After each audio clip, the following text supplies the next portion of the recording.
Paano magiging mabuting mamamayan sa bansang Pilipinas?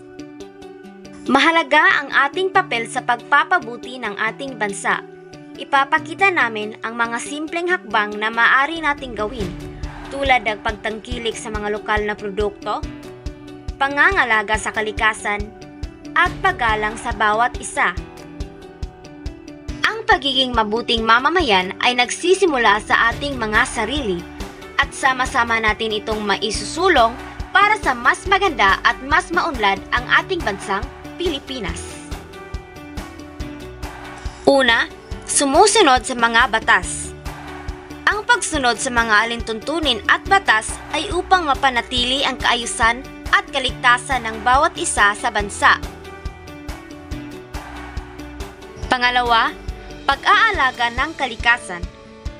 Ang pangangalaga sa kalikasan ay sa pamamagitan ng tamang pag-aalaga ng mga likas na yaman tulad ng pagtatanim ng puno at hindi pagtatapon ng basura kung saan-saan. Pangatlo, pagpapahalaga sa edukasyon. Ang pagbibigay halaga sa pag-aaral at pagkuha ng kaalaman ay upang maging handa sa buhay at makatulong sa lipunan. Pang-apat, paggalang sa nakatatanda.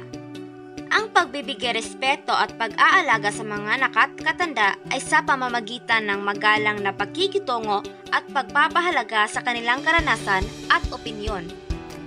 At panglima, ang pinakaimportante sa lahat, mahalin ang isa't isa. Pagpapakita ng pagmamahal, malasakit at respeto sa kapwa, anuman ang kanilang pagkakaiba upang magkaroon ng pagkakaisa sa komunidad. Ang pagiging mabuting Pilipino ay hindi lang tungkol sa pagsunod sa mga batas, kundi sa pagpapakita ng malasakit at pagmamahal sa ating bayan at kapwa.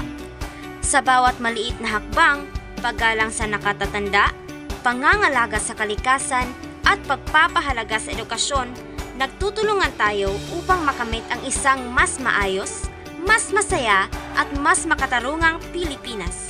Kapag bawat isa sa atin ay naging tapat at responsable, makikita natin ang tunay na lakas ng ating bansa at ang saya ng pagkakaisa.